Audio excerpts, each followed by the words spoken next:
Kala falava malo le soifua si mai le whaafonga I talafonga le radio Samoa.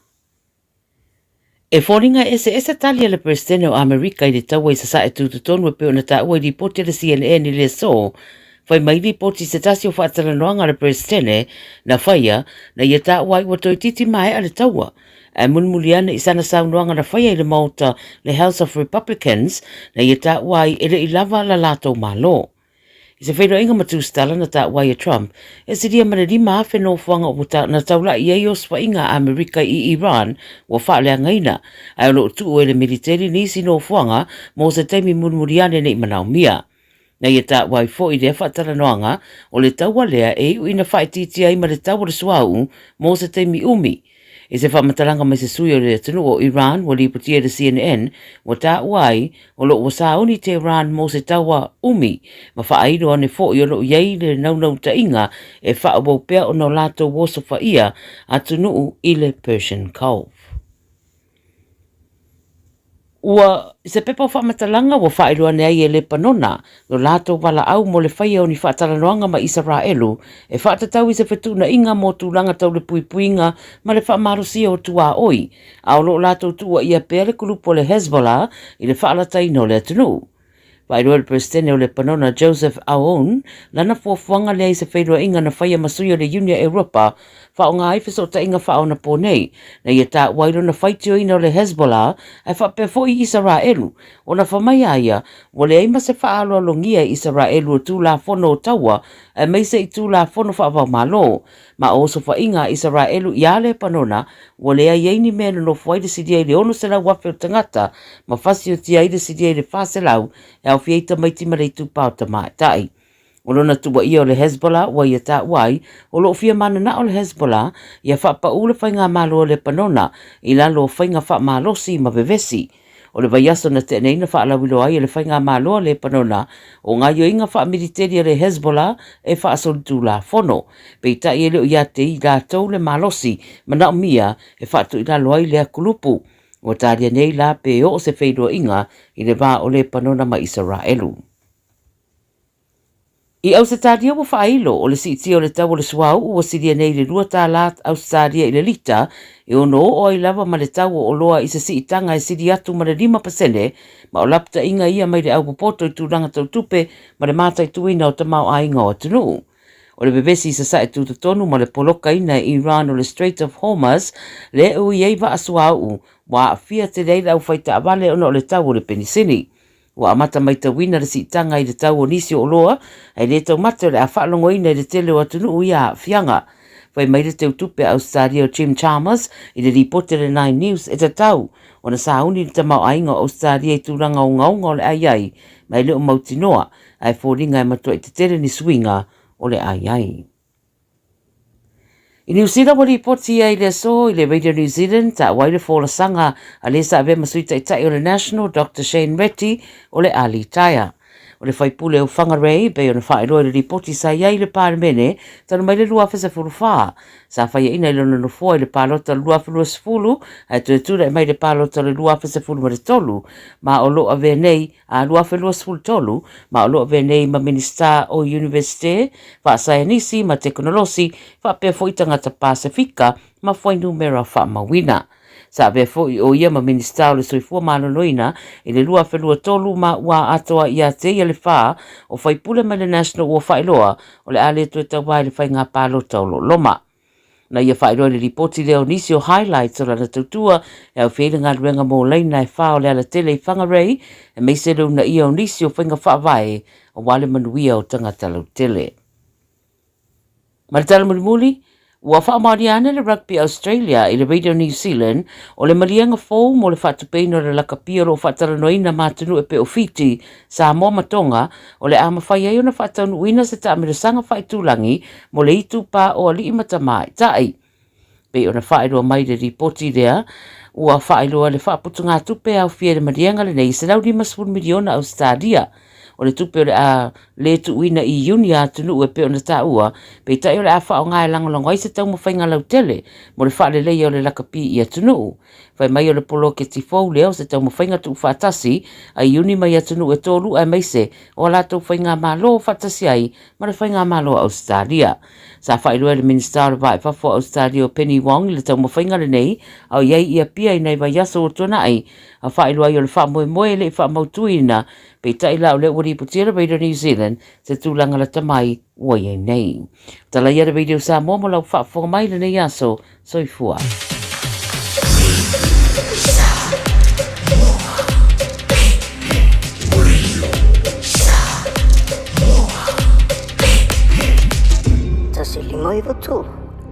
Tato te mana na o uma lava ia sa o le whainga o loa tau whaonga. Ia mana tua, tau whaonga o loa uma tasi, lua malilima e puipui ai le tātou pāneta. Whaonga sa o loa tau whaonga. O le nā wai o lima, sa Eliane I Auckland Council Recyclables, Tāmaki, Tūriki, All Together, Auckland. O le Casa Beds and Appliances, o le tali o umanaonga, I o loa e whaatotonga ilo mauta, ini tau le lei, toi ananga tā, e mawai moenga ngā o si tutona New Zealand, wha apea se tino fōa le potumalo lo, laulau ai manafoa, TV, la au pese, usa aisa, masini tā lava, telefoni fe aveai, maisi. A whiu ane loa I le whawhituwha Great North Road o tau, po le tolo whituiwa Great North Road I Henderson, le Casa Beds and Appliances, telefoni o valu se lau, lua, lima whāwalu, o valu se lau, lua, lima whāwalu. O le porokala me o le Gagaifo Faiva malei a taua savea I lunga o le Radio Samoa ua mawhai o na awi nātu ona o le fesosori mai o le Pacific Specialist Healthcare ma le tongawitia o le ngase o le fatu ma le ngase o le kanesa I whale mai e lua I Nandi Masuva I le atunu o fiti asiasiane I le upeka tawhailangi Pacific Specialist Healthcare psh.com.fj O le porokala me o le Gagaifo Faiva malei a taua savea I lunga o le Radio Samoa ua mawhai o na awi nātu ona o le fesosori mai o le Pacific Specialist Healthcare ma le tongawitia o le ngase o le fatu ma le ngase o le kanesa I whale mai e lua I Nandi Masuva I le atunu o fiti asiasiane I le upeka tawhailangi Pacific Specialist Healthcare psh.com.fj Radio Samoa. Taslima iwatolu amo. Fa'alango mai ilo utau au e te mapua. Ia o te whiwhia lava ma le nganga whaalualo ma le mingao e te tawai o te whaatalofa ma o whalofa fo I a te oe I le nei fo I vaenga o le whaawawina o le tautua le siu fonga o Samoa. Le Radio Samoa's fulima I vatolu a mo I Aukilani. Ia ma le wha mo tasi o ono tesi ma le tasi ia pia I lo tātou atunu pele I Samoa. Ma lo le soifu manuia, alo fo I le langi e matafi, ma lo a fua ai lau o maua, sula fo I le lofa ma le anga le lei o le atua, I le nei a so fau, ia ua mawhai o le tātou toi pēnei. Ia ma wha pēnā fo I o le tātou tau loe lu tau lau lua fasila whai I le anga lele o le atua a wā o wāwenga na ia whaia I le tae au sā wha moe I a te oi le pō ana pō ia ai ane nei tae au ia ua ia whawhangu I a te oi ua ia whaatafa ai ni au vale ia ma wha moe fo I le pēa uranga vale ai whawhangu I a te oi ala whai, whanunga le lei, ma malei fo mai, fōlinga I le atua. Ia, fusi la ia o lapa o malo, fusi o le whau o malo, ma mamoli la au I fo ngā. Mai tan tonu fo I le wha moe. Ia, sa wha pēnā o le whai le tai au ina ua, ala usu fo I mala seu le atunu. Ia, ai usu mai ia le whai whiau. Ia, pole sunga fo I le li ia o ia tawai meni. E amatalia lo tātou waso ma le tautua I lo tātou atunu I tawhai fia. A malo ai la le ngā lue, a malo fo I le tauatai. Malo le pale. Ai whamalu atu whatoa malava le late lunch o le auli. Le langa le uwa vai e kua I peu kau. Kauso mai male vai male fia mo. Wal popole ele ai o le ua. Bo fo le fasilinga malosi. Ya matau lunga tu fo I bale au ranga bale tutua. Ale tofa ia se manu pol telenga fo ia fonga bua. Francis Yohane mai le tultununga samnu ia fo I lauto maftanga. Bo fo le fa soa male tofa ia fonga bua. Ya matse fo le suyo le radio sabo mai pia. Le fionga ya lilo mayava maina vai. Le ia taua savea le urua I alii pestata ma le langi. So alo, mulitalo, Al Harrington tu maduvau la vea. Ya watato whiloa I fo I ile ngā Gagaifo Faiva tu ua wa onga le whanau. Tu la lata fo I tu taula tiute ma Faiva le dei aso. Ya sa ala usu iai Samoa ma la seu le atunuu. Ya whaftai le anga leo le tua. I le pui o lo tau soifua. I so se no whanga o lo o tau tu ai. Ma whai ai le ngā luenga. Ya, ai le ngata fo I lai le nā. O le tūla lata I le mana vo ngā luenga. Ya maua whapena fo una whao sofia ai le fia vave o le fale. E fia vava ai le tinao le ainga ma le tinao tamaiti. Ya masiaki fo I po le a se ngā se senga o le afi. Ya walo iai I la tau e masani Faiva ia o le whaloto I fale. La tau e wa ia tamaiti le yo I le aonga. Ia whapena foi ia le puti ma le toast. Wha inu fua la au o fusinga ia ma appointments anai o tātou tamam tina mātutua o le atunu una fale. Whatalofa ma whaatulou pa ia masani o le tafutolu ma le vanu nofo Samoa. Ia ona tulanga whalupe. O pa ia ma mamalu whale malo. Pa ia foi ma mamalu whale anganuu. Ia a wā tama ma ainga foi matama. Nau songa tu mua mapule. O I tu au ma la taua ainga I le tai ma le wa au fonti. O tama le malua tele ma to o le whale ula. Ia ai le whangaluina fo I le tapua inga o tātou uso I sae tu mua le motu. Ia tutuila ma manua. Sua ma vai whanua fo mai tūlangi. Sa ole masale au mua. Ia whapea fo I le la au nā mutasi ma le nofua maupu. Le fale tau aitu ma le fale tau tangata. Ia ai maise. Oe le tu mua le motu. Na fale anga fulu iai. Fatalo fatu malolo soifu mnuia I o tātou ainga I tuile manua. Maise lo au ainga atoa la vaita ia ma manua. Le fionga fitiuta ma fititai. Lo tāpua I mai ai suri o le tangaloa. Matua o alo fasido. Ia I le tui manua manaia. Fatalo fatu. Tau ili. Fatalo fatu fo I pupolii. Nga lea I ma utou uma lo tapo ia Faiva I le nei atuno. Ia, ewi a ina pitia ia tia. Ia e tātou te vāvā mamau. O tālo sanga tātou te wheloa ia. Ia whapena fo I teknolosi whanei o le pō, o le telefoni, o le e-maili. Ia whapena fo I isi fo I fola o le upenga ta whailagi. Whatalofa whapitoa I le whafonga ta puai. Ia ale au whaitatalo. Pai sino le tala le lei, feoi o le langi, o tau le ainga, o sa le vi. Whawhetai whano no manu, wase manuia o Samoa. Whawhetai tatalo. Ano o atu leo le whamalo, ma le whawhetai I le tapua inga mamalu, anai o tātou ta ma tina mātutua. O tua asina sina I le ngata I maota malawa, o whale o ta ngata mātua. Ia e whapena fo I maota ngase o lo whatau, toli ai, le to tele. Whatalo whapitoa lava, I le tinao na tātou a inga. Le fionga ia fuatino, o lo whauru matua I le ainga sa fuatino, a whamele a via e sera. Ia me se fo I le asiasi mai o sio nauso. I mai Australia, mai Perth, le fionga ia tongia, fuatino lea o ngā upu to muli. Malon malanga, ia mauto uba lo o lipo iai, matapua ia le ngase o le tātou tina. Ia manisi foi, o lo o whaafonga mai I mauta ngase ese. o le atunu nei. Ia maisi fo I tafo le larolangi. Awa, o la no fosila fia le leia le atunu. Le nei pol kalame le ngā Gagaifo Faiva. Ma le tāno awa le astona. E tuli au pū pēa e mamalu o Samoa. I tawhai fia o le larolangi. Patu ai le wha malo ma le wha aftai.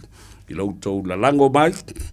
Ia, mau tau fesosoa ni mai fo I le tātou pol kalame.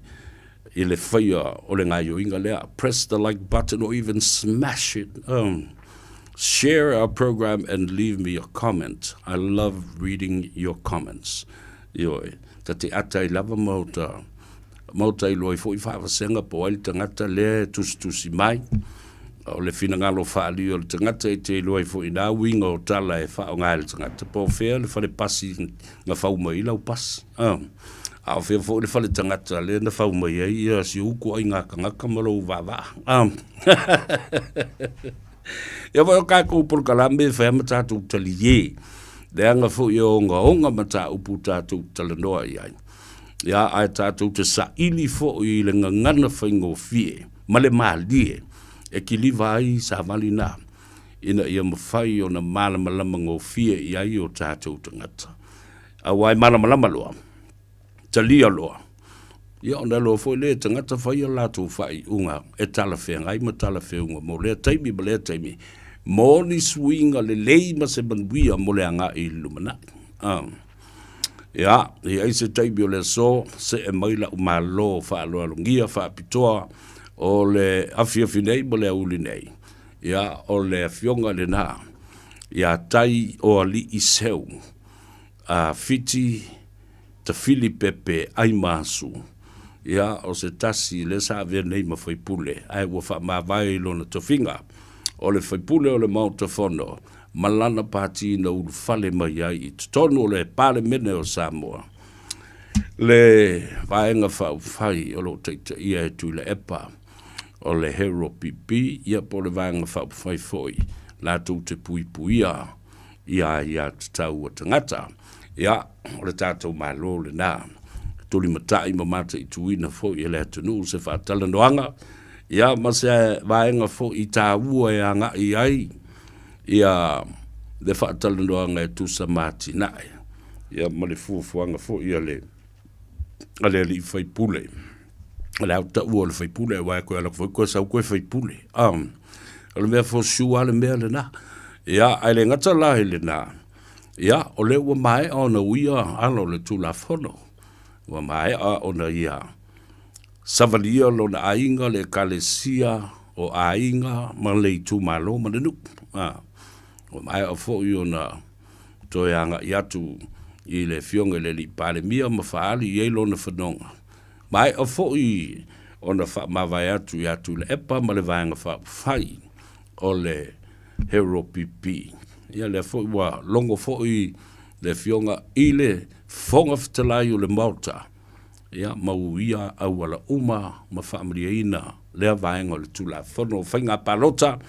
E le mawhai ai ona e kolosi I le isi tū o le vai. Pe o le pako fōrena ke aua punga le vai au lo rispiko. Ai o le tātou tū la whono le o iai o le mauta. Ete wha ma vai. Ona e toe alu le whailau whainga palota le titi. E leo se whai unga ma se ngai o inga whaingo fie. O se whai unga whainga tā. O se whai unga toa foi. Ai a whai e te sila fia o I o le atu sa o loto I dai o e ma maua le fia ma maua le fi le mu. Whai le mea le nā. E te iloa e sa o e te tau na whai. Ai ua le nofo toa I e pēr la I le I o. Ia ala e le o iai lo loto ma lo fatu. Ia au e te alu se mea. Ta pēna le mai. Usi le wha fonga ma le mai moa. Ale atunu.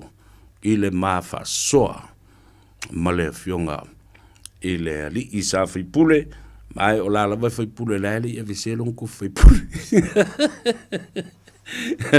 tai o li seu ia e se taimi ia ona se e mai lea I le tātou wha soa I le so whatalo whapitoa I nisi o lo o malanga mai e le nei fo i vai teimi o le tausanga masia i tātou. E le ngata i le malanga mai e tā whao masia si mai, whai malolonga mai, ia maisi atunu, oe me se fo le tātou atunu pele i Samoa. Tulau. O ni se fo i lo malanga mai, e asi ngase, sa ili fo i le vai fo, ia, po o le sa ili matangi na ia toi whafusia le balosi, vai fo mai nei, ia, malato doctor's appointments, ma me umafa pena, ta ua tele, whatalofa ia te oi, ilo lato le taima, le lato le ea, le lato fo i ala, a malon malanga, e le ngata lai lea, o nisi fo i na malanga mai, tangi mai ala, ona o le usui o le fono, tu ua o le malo, fia mafuta mai, i pe au wha mawai o e sa pele i o lato, loto manganga, ua wha manawa i le tua. Ia, ea lai le malanga al mariu ma leoti, ua kuke pala, ai miko whiwhi ngā me. Io, tātou te o uma i ai le mea lea, e tātou te o uma i le tongi o le fualo sa i lunga le whatawhata le tangata. It's just a matter of time. Pale ari kei mie kupo i ngā mea. E si angi e rengi ma su angi ka kopi supo ma mea whapena. Ta tala ai au lafo fo i o tamali i manu u ma fio anga ma e kalesia ma. Ia ana utou sila fia le mea. Tasi lea ngā luenga ma tautia o la ua ola hai isi fale upolu le tātou atunu. Fale upolu sa ata mamai. Fale upolu sa lava tapenga. Ia le la tau fue ma le toto o le la unga le atunu. Ale ale me ua fai. O te vaai e ma le ualofa. O te masani le to tele nisi o le au fai upu. Fale upolu o tau finga. O i la tau o lo o iai le mau.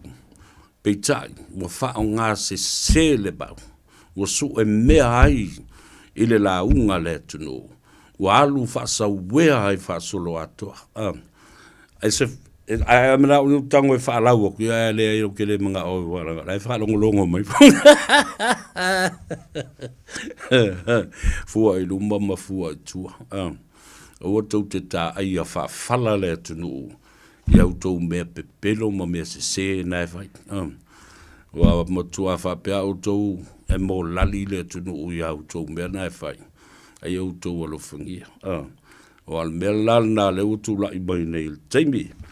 O utou wawai wa matano o whaaseva ia tangata ia. O ma setu le awala. Aisia. E mamana le launga Samoa. E mamala upu o le atunu. O Samoa fo i o le au mamala. Awane i e fia tofo ma fia utu vai tofo iai. Awa o mukala ngoise au lia wa makam pipi o nguku pipi o vai ma se sepa maka. Ia, o tala e maali e tātou tala noi fo, i o nisi e malanga mai Samoa. Ma ike maasangi fo i lau kama fo ngale. Whako ai, kau mai. O whatu, maasani le iai. Fiani mea fo i le atu mātou te whilo i masi pā i lau whanua me le ele o kila. Ia, le nā. Whatalo whapitoa, ia i la tau, ia, o lo o nofo sauni e tu ua lau whanua me ele o Aotearoa sa tā pena malanga. Ia vai, awangi e koe alu le whaikule e le Middle East po sae tu tonu. Ia e loatua e ngata mai i le Australia. Ai loatua le loi kala estete ma Wellington e toi foi mai. Pe alu i Samoa ma le Pacific o le teimile ne. Ua matua i la matia le soifua. Wautou se sila i le afianga o le tau o lo whaia nei. I le vā o Iran. Ia mana tua la langa na muamua. Whaoso si ami o Amerika ma Israel. Ia mauso wha i Iran. Whaita wafe maafi tangata ua maa liu teimile nei. Ia le whai lai musu ia Donald Trump malana administration au mai lunga whainu mera moni male wha maoni. O i la tau o fita o li imta mai tai. O le vaenga au a Amerika ua maa liu. Lea mai, whamai nal to ono. e fuafuala le toono na fita Amerika i le toa se lau fitu sefulu ma le 5 tei neiti i le vao le ono anga i le sefulu ma le sefulu ma le 2 tausanga na fasiotia ma mali liu ina ua pomu e Amerika ma Israelu se tasi o a onga ale whanau le onga tamaitai le onga teine ai no o saulo ande yo o afe le mele le mobile gas station le pamu benzine. O tsau, tau titi a tolu tā la le lita o le iwatas, unleaded petrol, ia a uisi. La o ilunga le mele na, ta ilua tā la iwa ono, lua tā la iwa fitu. This is the impact of the war between the United States. I don't see it as a war. This is a massive military operation in terms of the U.S. attacking and trying to invade Iran with the assistance of Israel. Ele ai se atunu ele a afia ile tulanga le o ye nei le taua le a afia for the Pacific a afia le tatu te mau ainga. Inflation will rise. The cost of living will be the same. O le asitia ba walunga, le tau le soifuanga. O le tele o va o loa ia e masani o no mai i le Middle East, fa solo mai i Panama Canal, se ia o mai i le atu Asia mo o mai i tatou le Vasa Pasifika. O le mea le nā le la tu lai mai nei. Poloka umalava. Le atatou fiu e whaatalitali ia wa afo ia le masani o nā mai ia me o container pusa moa. E mana ia ke mina o alwe vangi au kama i mua e afo ilele whaafai ma tausi whaalelei. Au tausi sila tue iata na. 3 witnesses and an education official told NBC News that the school was located at a former Islamic Revolutionary Guard Corps base that closed 15 years ago. Se lau fitu se fulu ma le 5 tamai se la toi. Mama tua mo lalia ma ua whaaleanga ina a toa lea o ngā nai teineti. Ese de tulanga whaano noa o le vainga le nā o tō se sila tune iai. Le ngata fwoi lai le nā, i le poloka whaasolo atoa i o vaa suau. Ai o la poloka i ma vaa la o loa. Whapena fwoi o na tilei ma poloka atoa i ma fe malanga inga a valele. Nau tō wa vai fwoi le mea nau tūla i mai Samoa. Tilei, tinai lo.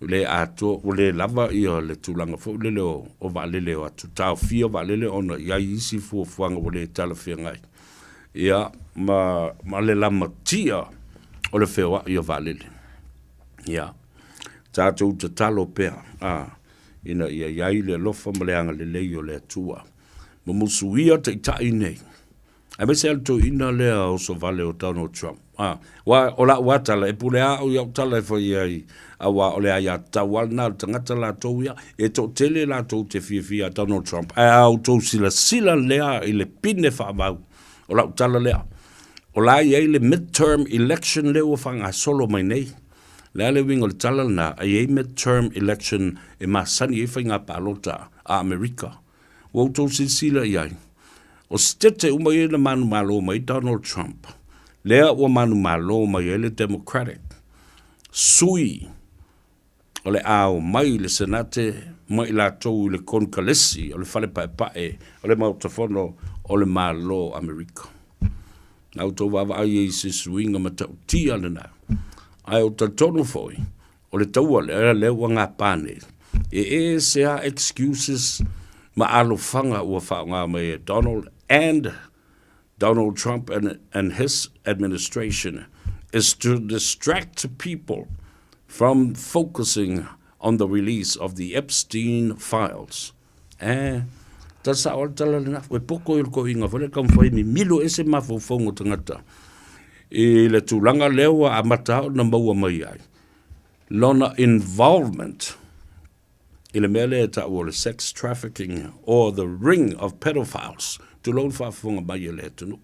Alanga o mea tātou tala noa ma le sa o iai. E tusa mali poti o leo au mai nei i lunga. Ai o lea lava o lo ufiufi wha manunga se. Ia ma whapena fo i ona tau mawhai e ta tai ese mai ai mafo whaunga maloto tangata. I lea lau wha ngā pāne le taua. Ina ia tātou tala noa le taua. Ai tātou le tala noa le tangata leo Jeffrey Epstein. Ia malana mafutanga. Malona uso ia Donald Trump. Nisi nā vaenga i mana i le whaafunga le tunu e nofo tā pena iai. Ioe. Ma e o mai ni whaafita au ni mani whaalavelave. Ia tātou te le lopo le abatanga leo le tau alon tolu le lorangi lea na valo ia. Sa o ile sa unuanga le sui fo lea o tātou stasio alo matama whanau lea tunu. O based i Israel ma Jerusalema. Le fionga i lalori ngal male mana Vincent Schmidt le ia lo to va tu la tangata ia ia le pelua la le le pelua la le fa mai Donald Trump ai kele masan kele ya Jeffrey Epstein ai fa mai tangata lo Jeffrey Epstein ai o tangata lo Donald Trump ola o mama piso uso na ma fa na fatasi mai ai o to sile ia mea ye fa ye tangata powerful in the world. La toinga powerful na, ele ngata ele me ta o le billionaire. These billionaire people, you know, control the power in their hands. So se toinga me mana na o fai. Ili popole le tulafono, la to te fata wina le tulafono, la to te talepe ina le tulafono. La to te fa wo matangata, e pulea malo ma fai unga o malo. Ya ai o lo palai le to tele o ia tau tangata la to lau tele tātou tele whātustusa ia i la tau nei. O mai lau tala roa, toi fo i mai se taimi o le taua. Le o lo o whanga solo nei. Ai o te whaita tala atu e tu sai fo i male. Ma le fono, lea na usu ana le la. Na usu fono le pale mene o Samoa, i le so, ia, mai ta ua tele i le whaafonga ma le tapo inga fo i le tunu, i le tulanga na iai, fo le sanga fo i o le tai au, whaafilua i le fionga le li pale mia, le saunuanga le fionga le li pale mia, ina ua bai, ona tala alo ia ele fonga ftelai, ia tawulu manga o le fono, whapena fu i leo na iai le avanoa, e whaatau tō ai i le sauninga whaale malo, ia tātou whaipu le fau ia wā ngā i mai nei. Le tō wha ia motu pua po le sunga le pali tele Henry, ia le sātau wā mai o le sui tūto tasi o vaisi ngano lua, pitai, ia na wha mā vai fo i lon to finga maalu i o i le fionga le li pāle mia maa, au ngani iai, fia maua so na avanoa, i tutonu o le whaatutua i le atua sa mo utasi. Lale mea na tupu, ia, na o i le mautafono, whaavanga i alon na foa, to e foi e whai le whainga palonta ina ua maaea, o na wha mawai i tutonu o le pāle mene. Ia, ma tu muria i loa ma le mautafono, ia ma tā pena i loa le whainga palonta le titi lea na se i mawai atu nei, na tau vā mai ai i nā, ma le sui mālia o le usofo i atea, ion.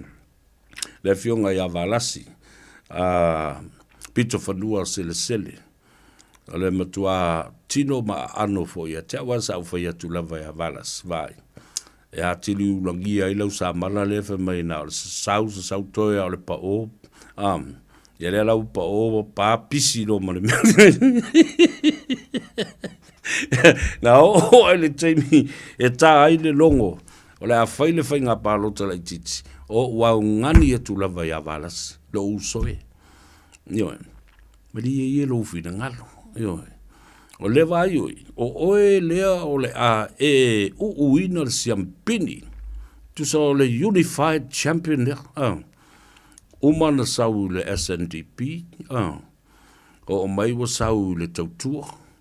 Uma le tautua sau le whatuatua i le atua sa mo o tasi. Uma le whatuatua sa mo o tasi. Oso loa tau samile na supo i o i a fiabe. Le fionga le sa whapito. I le sap. Ia po sa mo o poto. Uma ina. E waso o uma. A lea la walu loi o. E tau wā mai lalo le fua. Atu le epa ma le hero pipi. So, you see, Malasi has come the full circle. So o uma, a inga uma ia o vaenga whaima whawhale tui. O upu whai. Ia na anga i ei Malas. Ia na o la vai le aso mulu whato. Tasi a le aso. E tu atu le avanoa e o ai e whamamulu i tua ma. Tu ave i tua suafa o ingo sui tau vā. Ia, ala lele, ia, vava ia. Ia, la siampini tonu, ala na autelo vai atu se fusi, na le fusi ua mare ula, au ke ropo feo kia e le fusi o siampini. Au alo ke longa le sidi mara e umai, le sa mala e le loa kua le sa mala ngā le au, le sa mala le umai. Ia, tanga iane li ayo le tai valas, retire ma malolo, retire manu malo, le le, na fu i tele au atinae. Na fu ina mo deilo honorable doctor. Alwe fai india unga luenga fa fu ma il tu ia le sunga le pali i motu pua. Ia, ia nga ia tu e fa al wau nga luenga leisa e fai mo le tu malo. O le taimi fo le nei. E tawana e nga i le fono fa vai. Ya ma siringia fo le to fa so le pule ma le fionga le li fai pule le o to e fa e ai ma le min sta lango o le soifua ma lolo ina tala fenga i le ia warang fo i o le sunga ya pali i motupua e fai lo na fare maliu ya na fo i la isi ona to mai fa fo ma i fo le e le o ni tonga la o ma i fo o tangata o lai fiola. Ia o tau tonga fo lele mo i lato ua mali liu. Ia matapena fa leiloa e ave i tua i o lato ainga mo lato to e sauninga. Ai vatu lai malu pui o le lei, safe and sound and with dignity and great respect. Ia e fa i o lato sauninga. Fa mawai, pe au fa mawai. Ia, e na, lea la o tātou se e mai, talo fai. O le fionga le nā ia tunu mafono, mana i o na mātua, o tunu mafono Claire Taiten. Ioi, o se tasi foi lea. O le me malia i lau sui e tau lua, lau talenga se umano. Sui uma i e tau lua. O le kalesia Yesu Keriso lau po ia o asungai. O le sunga a motupua o se tangata e malosi lo na pristua ia mai telefo i tofinga maulunga o lana warota ma le ekalesia a Yesu Keriso la po ia o asungatai sa se e iai o la lava se e iai ia fa pena fo i ma le fionga i le tamaitai fai pule ma le minstalango lango ia Claire tudu mafono Claire Titan. Ia, o se tamaitai fo i o le kalesia Yesu Keriso lau pa i o asungatai u taltonu sa ia umia fo ni tofinga pe o tofinga o le au alofa o le au uso fo le pe ata ua isi le isi tu ainga matapu ainga o le mafutanga atina matamaitai. Congratulations to both of you. Fikala iai. Ua whai i sui o le kalesia Yesu Keriso o le au pa i o asungatai. I upu whai o malo. Ai e se ei umai tofi minsta. Ma minsta lango lango. Ai, o le fionga i a vuisione. O le fionga i a vuisione le tula i mai o i lano ma pua. I a stasi fo i o peresteno steki ma o se li i whai pisinisi ma o se tangata malosi o le kalesia. o le awhionga ia te o mtavu I tala lei po le sunga ia le ia taua hao paunga. Ia o stasi fo I lea o Minster matua lalango iai le ekalesia Yesu Keriso lau pa iwa sungatai. Ma o se tama whanau fo ia le ekalesia. Ia le lau to whai nei ia suyo le ekalesia. I upu whai o malo. Ia, to telefo I isi tau sanga o mawai. Sa iai ma se eima iai ia. Awa, ona mea moni ailana utala no atu in mata upulea. Leanga e sea I le tala whaasolopito o le ekalesia. Na iai nisi o tama whanau o le ekalesia e nau I upu whai o malo. Pe o ni mata upu whaapolkiki e o ai I totonu o le mautafono ma le pale mene o Samoa. Pita iane I la umaitau atu. I le tele o nātou sanga. I lea la na iaito ina mātutua lava a pe o nonu malo Jack Boone o le fionga ia tau ialo lanu pale poi. Pe o to ina mātutua ia I lo lato vaitau. Sa amata I ona ta ina ia langona o tangata o le ekalesia. E a nga I e fina wina ia tofi o lato I tu malo. Ya. A malo whaftai o le sao fo I le na I matau o le ekalesia. E upu whai o malo. Ta wala atu ia I lato nei o le fionga I le minstao tupe maua. O le tala whea ngai le lei. Tupe maua, ia o lo ele minstao le ekalesia. Whatasi malana sui minstao o le sifo I tabaitai o le ekalesia. Tala le lei paunga. Te o matavoi le ataua a paunga au paunga. Ia o le minstao nao tupe maua. Ia ma le customs po o tiute. Ia lela ua la lango ne iai. Ia le fionga ia tunu mafono. O le whailau tusi wha palimene. Po o le sui minsta. Po le minsta lango. I le matanga alwenga lea. Ia. Sanga iane ai o le tai. Ma ia whatumu mai le langi le utu. Whato whala inga. Whapena fo I le whautou tanga mamau. Ia awa o tau tiute mauto. Faiva alo Filipa. O le a ngai atu iai. Masa ngai atu iai. Ia wale tau tuaina o Samoa. Ua to es fulma le 5 minute o na tā lea o le 5. E le I wha I loa mai la le whongtalai ma le ofisa o le komsino whainga palota. Ia se taimi ma se aso. O le a longo ai ia le tu malo lea o vai maunga tolu. Ia awa le tāpenanga mo le latu whainga palota. Le titi. Ia. Ai I lau vava ai ma lau tilo iai. I lau fo I whalongo I mafua anga ua lai o na alu ese le li whaipule ma ua tonu I lona loto o le mea lea ua whasino atu e le anganga pa ia ma ua lalango fo iai lona ainga lona whaletua o ona matua o matua le whaipule nei ai moise lava I lona tua a le fionga I hata Filipepe fine aso ai masu o se wo pele I hate au ma o se tangata e pei o se uso wa leva tau sanga o mafuta ea mafina wina I nei meo ta alonga laka pi o whaipelenga awa alala mamatai I ngauta I le tātou no ui maangiangi ia a o le loto atoa o ta Filipepe ai masu. I lona suafa sa ta alo o taule le o fine aso. E na nau mai I matawhanga tele I mota. Ono so tanga a inga. Ia ai mai se foi o ngafa o le uso le I ai mai se foi alo le mari atoa. Ta ua tele la le na. A le la fatoa o filo i. Fatoa o loa ai. O le tua a o le whaipule. Ia o se woma mai ma se uso e tau. O te bafo faufa penei. O te le tio. Ine mafu anga e lei ona sa inisi o tangata. I whai unga sa whai e le whaipule. I le taimi nanga I e ta pena mo le whainga palota. Mahalua i la lango ia tule epa. Matamo e lalo le fua o le hero pipi.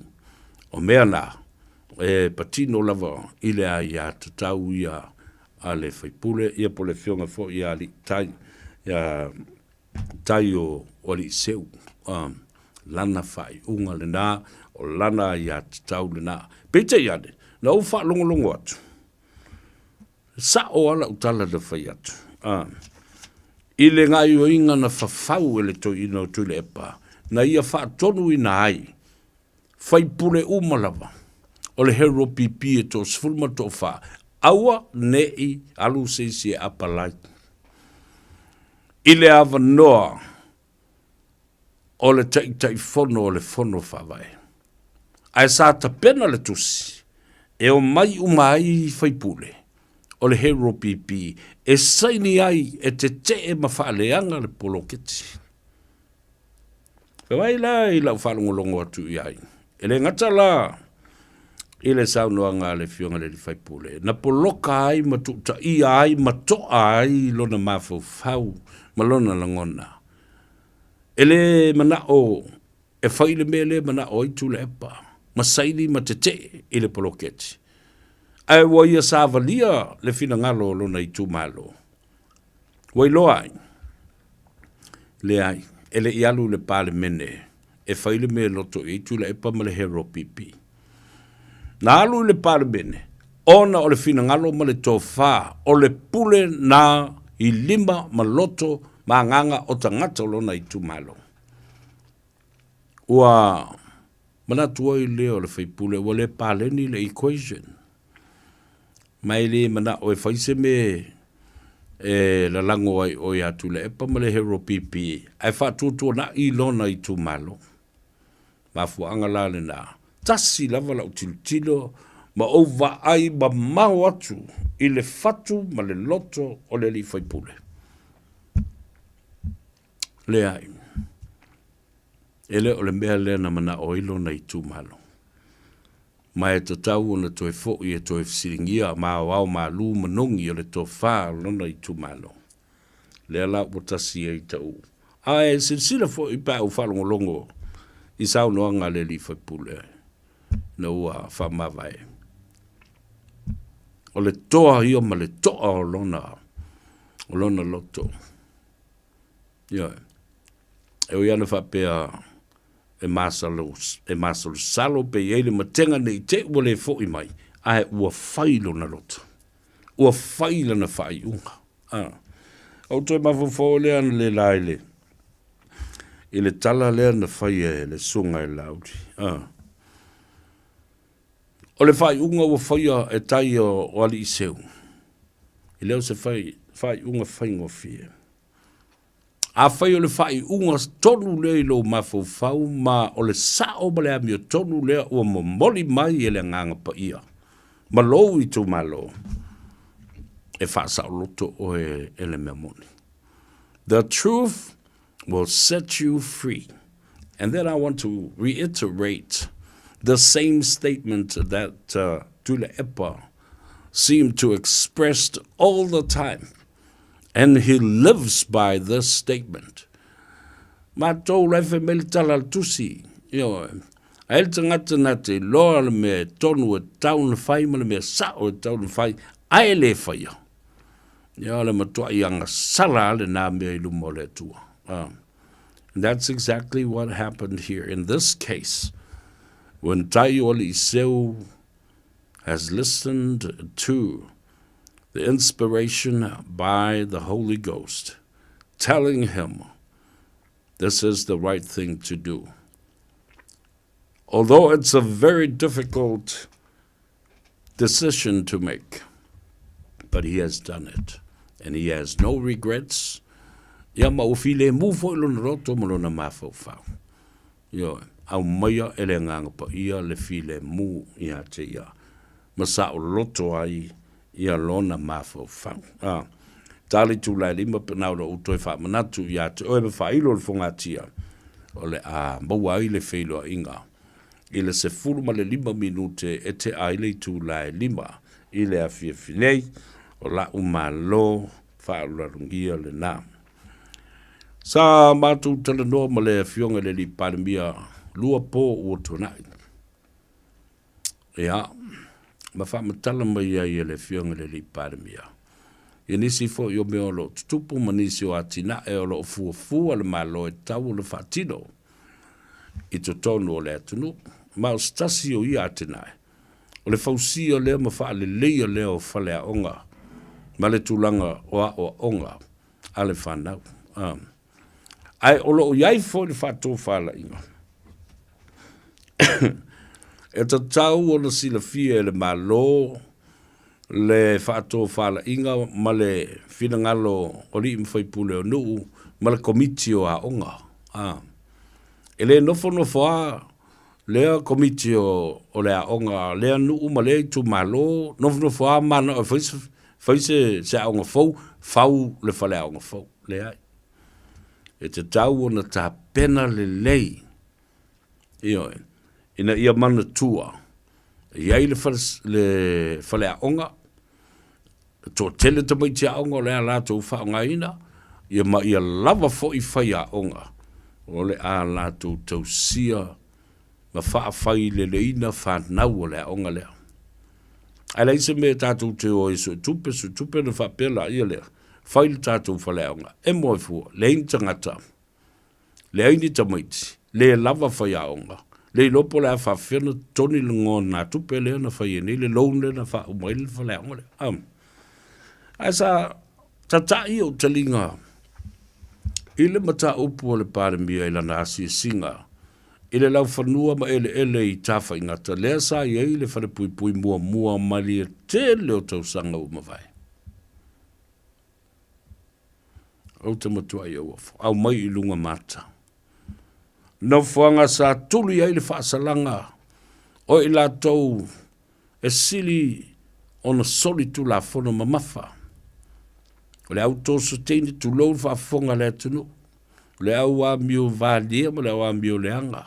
So se soli tu la whono. O le au fasioti tangata. I le no whanga lea. A o le mea o tu lai mai. Ua iai le komiti o le fono a onga. Ua o ai mātua ma lātou talanoa. Ma ngā i loa whao ngā. Le whare pui tā whaingata. O se whale a onga ma ua whaingo ina i le a onga na St. Paul's. Tā ua la le whiunga le li panbia. Le whaiasi onga tele. Mai e manatu i leo se mea tatau. O na whai ai se a onga i o, i se no fuanga.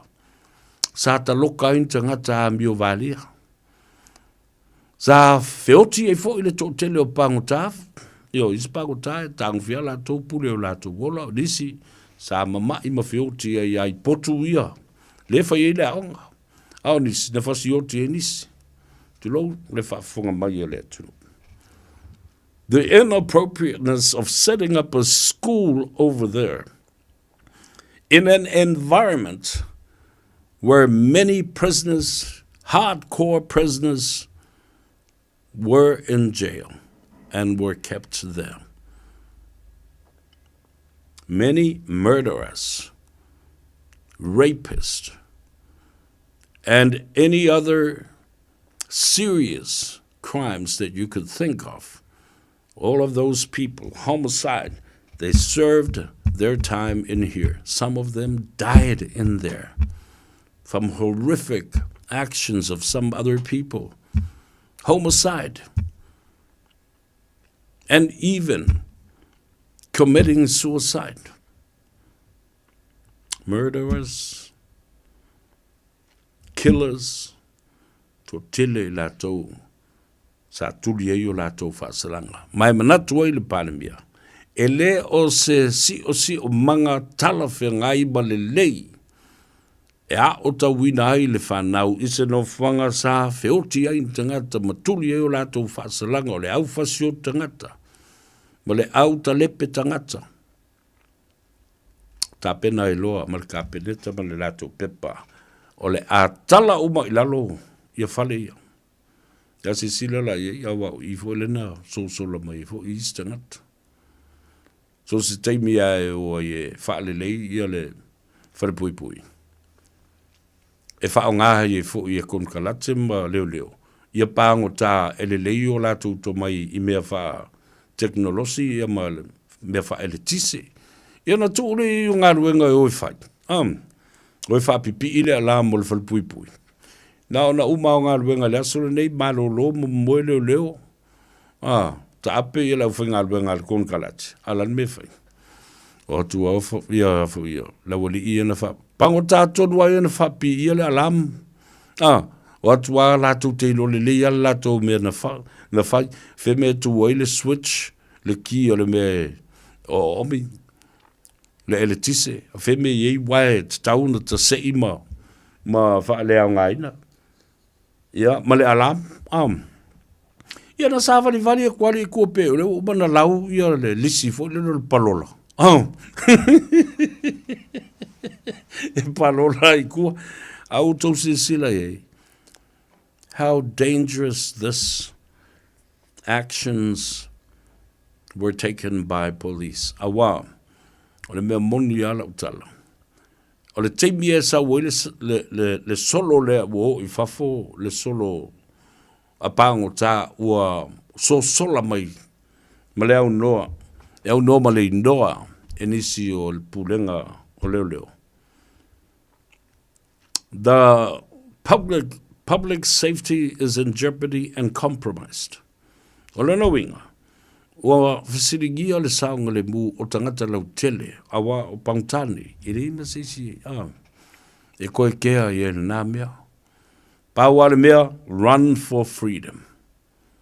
Ia, ono leo wa tā leitu lai lima, tele mata upu, i mwhai ona tātou whasoa lele iai, tātou wō i le balolonga, ia tātou telefou, ia e maise, o le 5 minute e te ai le 5 i le afia finei o lau malo whaalon. Ngia le nā, le sa avea mawhaipule o le tu malo vai maunga tolu le fionga. Ia tau pia. O le ri whaipule honorable tai o li seu. Ta fili pepe fiti ai masu.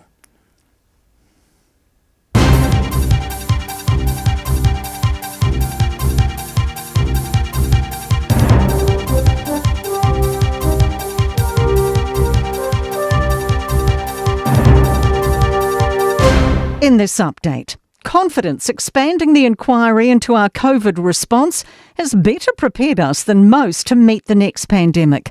The report out today on the second phase of the Royal Commission lauds New Zealand's approach overall, but raises concerns some mandates went on too long. Recommendations include preparing legislation for pandemics ahead of time, regularly reporting on financial resilience, and an agency working to monitor and improve social cohesion. Public health expert Michael Baker says we're lucky to have 2 high-quality reviews, the second supporting the first. In fact, we probably have amongst the best evidence base and recommendations of any country. So I think that's a very good starting point for the next step. A conciliatory tone from Te Pāti Māori's co-leaders as the High Court orders it to reinstate MP Māria Meno Kapakingi. She challenged the party expelling her in October in the High Court. Justice Paul Radich today sided with Kapakingi, ruling the expulsion unlawful and a breach of tikanga. Co-leader Rawiri Waititi says the party and Kapakingi have the same goals. We've got a job to focus on, and that's to ensure that we make sure this is a one-term government, but we respect the court's decisions and we look forward to repatriating Māori Meno back into the party. An end point for war in the Middle East remains murky, with global finances teetering more by the day.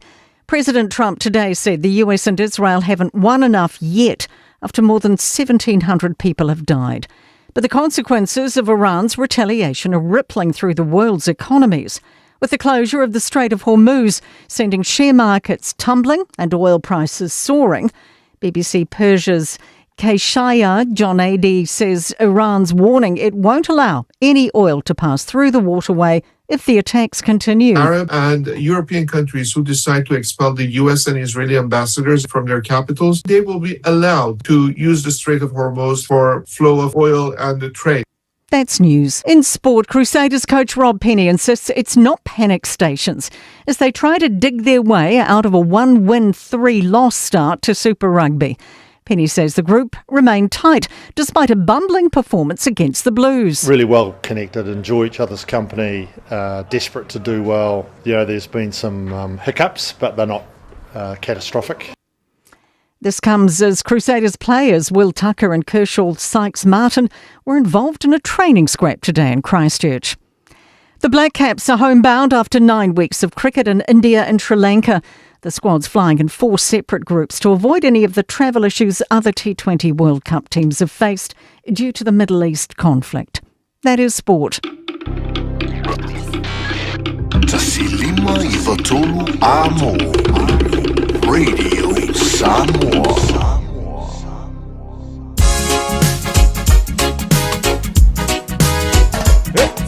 Come straight from the music of the rhythm of the politics.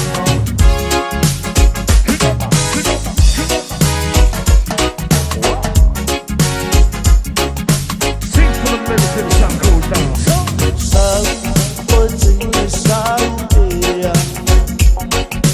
So my tempo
Ia le na, whawhiwhianga sui whiwhiloi mai le whetu ever band i le manawa o ngā luenga ma le ngā Gagaifo fo i o Faiva o le atunu o le ngata i Sam i New Zealand ia wa o le tusal tātou taimi ia ma Samoa.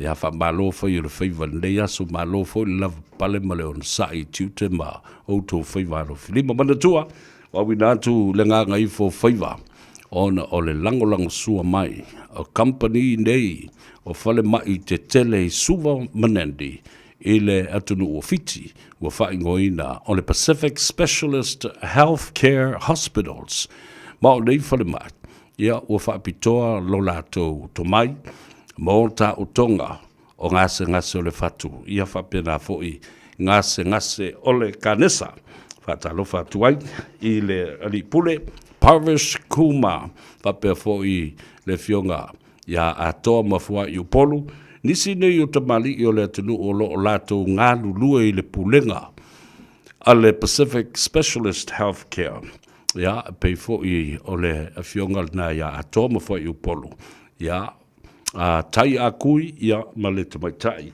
ia luai pou o malo o Christine Finau le ataua ia peo na au tala fo i le whaafonga tāpua i le tunu mo whailo ai fo i le whangatia o se tasi o malo whaaloalongia i le afia finei ia o le li whaipule lea sa whaamawai mai o na tofinga o le aveai o le tofi o le tu malo vai maunga tolu ia ai ua se elona sa e toi tau wā i se palota le titi ma ua mai o fo i o na whailo wa whaamanusina lona whanonga i le fionga le li pālemia i le tūlanga o le ai lona la lango i le whaatuatua i le atua Samoa ua tas ia ele o se tas ele o se isi fo o le uso ma le uoma mai i a te au le 11 nei fo i o na maua le whilo inga i le whaletali malo le tau mesina ina iwa yaso ua tuana yatu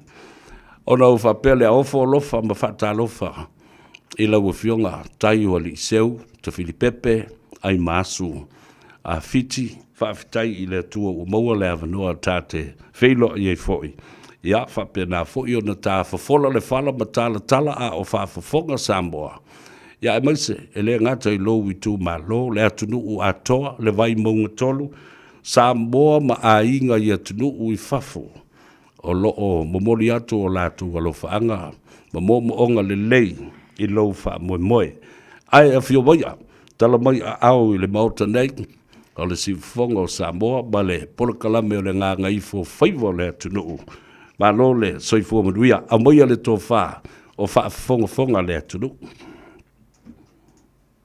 ia o folo fatu ma fatalo fatu le sofa manu malo ia sukeviso i la o fionga sa vea o le fonga polokalame ia a o wha fonga mai mua mai fo i le pa ia ma malu mo lunga se tātou atunu e ia le tale tununga ia le a tauto ia whala au mamafa o tau sā ma whaingata ia e le apoina sa mātou tautalanga ia e nunu watu whatini o mana ia ma lole soifua ma lole tau atai ma lo fo i le ia le on sai fe au matiu te sa whenga ia le nei aso ma lole soifua sa vea ma lo fo i le langi batafi ma lo fo i le whatotoa le nei aso o se aso whapitoa mo lau o fionga ia mai se foi le mauta fono ma le palemene o lo ainga o le kalesia ai mai se foi le tu malo ma Samoa ato na poto ma le palemene o le atunu sa la to sila ma mai mo ma fa fonga i tau o lumbanga le aso le asa la ngona o iai i lau fionga nei temita amata atu ai foi le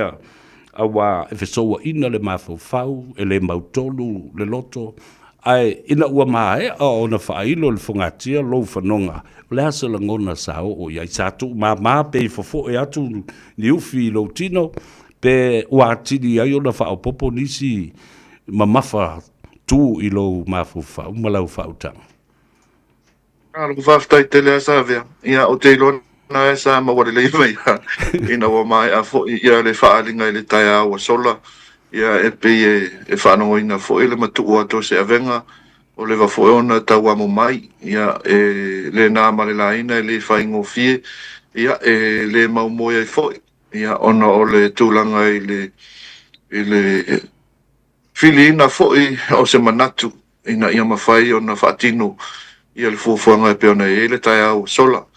Ia ai mawale maa whanawhana, mawale whaaftai loto o le whaatasi mai au le nganga o le tua. Ia le tātou tātonunga ia taimi whaapea o e tangata e soifuanga le nei. Le taimi o le mautonu ia po le whea le whai unga sa. Ia le manatu maolunga ala lango ai le tua. Ia ina e mawai fo ni maa whanawhananga. Ma o ina le ua toa i fo ni manatu sa whewesi ai. Ia ma whememe ai. Ia a ua mautu ar whai unga. Ia tātou ave ia iuta e whai mawi ingo le tua. Ma lo whaftai, ma o te tonu fo i leo se whai unga whaingo fie i lau fionga. O se mea sa tu i ai i le loloto i le wha tō whala inga. Ia ma whapena fo i o na awao ma lu manungi o le lolo i whina ngalo o lau a inga, o lau whaletua, o lau whanau, o lau e kalesia, o nai au matua. Ia whapea fo i le a inga ma le nuu, ai maiso le tu malo. Tata le no i lau sāwalinga, e whesiringia le tō whā le tu malo. Le iwa whtai sa vea, ia i le mai a o le whaatautonga o te le i no whai. Na matai ina o na sa ili po le whea le nuu o le tu malo o le a whaile la tau a songa fua. O le tamawhai ai na murimuritai i wholafolanga sa whaia le i o le whainga parota. Ia o wholafolanga a, ia peia o na lausi la fia. A mai a le tātou whilinga, ia tātou toi whiloa, ia. O le tūlanga na iai, mai a ia na mua i tutono si o nu o mangiangi. Na o iai ma, ia, whailoa fo'i ia le whailo, whamanusina, ia le anga le leo le tua, ia whapeo na maua le, ia le manu malo mai whainga parota. Ia na ave ieri whaaftai, ia o lea whontanga e le ngata i mangiangi, ia a oisi uma, ia nu mawai uma tono le vai monga tolu. Peo na iai fo'i ia matau sa, ia o tanu ngā manono, hapea fo'i vai lima. Ia le i pau mai na whaawau ar sa walinga sa ili leanga e mua sirfia. E luas furu luan nu ore tātou i tū malo sa vea lai ore staraina. Ia sa tamu whai ala sa ili o a taimi a wanoa e whai ala tō whilo inga. Tere i mana o a so ona sa sofa pe whaatino se whilo inga i so mātou mana. Tamu whai a mun muritai mausta ia fo'i ia pūlenga mamalo li mwhai pūle. So e atu iele a wanoa e mātou te whilo ai. Mai nei whailo a inga lau whionga o le manatu mawha ma le mafuli ia whina ngalo na au mai. Ia e tūlanga e pei o le iele a so. Ina ia o pongi ma ngai tātou usiustai i le whina ngalo le whainga malo tūlai mai. Ia o lea fo i taritonunga ia te aua ia e le whaise loto o sesi. O le tūlanga whawhai pule o se au na mo le tu malo. Ia o lava ono mātou tau muri. Ine mea ua marifa i ai le whina ngalo le tu malo. Ia peo ri ngā leo ua tau nuu ai le tau nuu ngai le so. Mana ngā whaarua. Malo whaftai, sau loa e lau whionga i le li whai pule. Awa leo te whai atu. Au te whai atu o le li whai pule. Ia te toi fo i mai fo i e toi whai pule. Ele, nā mbalala ina mbapo. E le tūlanga sa iai le mai o le whainga palota. O le whainga palota whanati le na whai nei ia. O kusama se te ma o le tausanga na se ma vai atu nei. Sa ia upu na la lafo.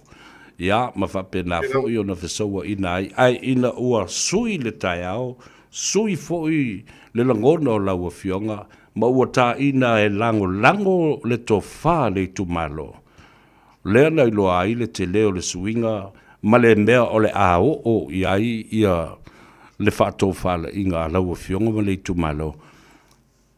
Au te whai atu ai tai o li seu e tōlo pūlou i lau a whionga. I le tōlo loto ma lau whatu o mai tira fie le lei. E le whai ngō fie le atu ai ngā whai unga ua whai au. Tātala no le poloketi. O le asau tanga i masila sila. Awai tele a ina pepese fo i le HRPP ma tu le epa tulo. O le poloketi e le haunga. E le iso na tāua. A o le asau tanga i masila sila iai. i le tā ua o ploketi nei. Sa whātau a ina i lo mawhau ma lau whātau whalainga. Tu sai mal fa sili sa vea pe ya ona folasia fo i luma mea inisio fatal noanga wo manangi ngai lunga de ea e si polo kalame mai lava na matanga ele se tu na o fa ali so te el polo ke tin nei le anga sa o i loa e se le ta o i le awala fa fua tu ai fa manu yanga mo i tu malo u malava o tato o tunu ya e tato mau asa tau ave fa pe o le mea le ia pia le fo i mo sa va ia e fai ma fata i tainga ia o te no fo atu la sila mai mo mai na yo ai ngai sa va i sala fai ia ele tasi pe lua ya tu lasina o malanga i sala fai fa avlave o ainga mai na ta te titilo ai ele poloketi do fatino ne yo i leo ho mautino ai o lo fa taunu uina le mo mitinga le na le o leva na lau vivilu e tato fainga malo e pe ona sawai tau te fa no so o pesena a o i poloketi le e fa tino ai ma mautino ai o lo tofua ia le tu malo ma te tusa o mala to fa manuyanga mai le tato fainga malo mai le ala sa te ena yai sa o motua o pongi le lei ma o ia tari tonu fo iai o le awala le ma whaina manu ia a tore lau tele le tunu. Ina ua e anga i atu te lua talandoa ma whaasua fo i ma le fionga le li pandemia o ani langona na iai i lau fionga ia au le a fo i se whaasua mai le fionga le li pandemia pole te tai fo i o le vaenga whaau whai sa wha te ia o ia i lau whai unga ua whai?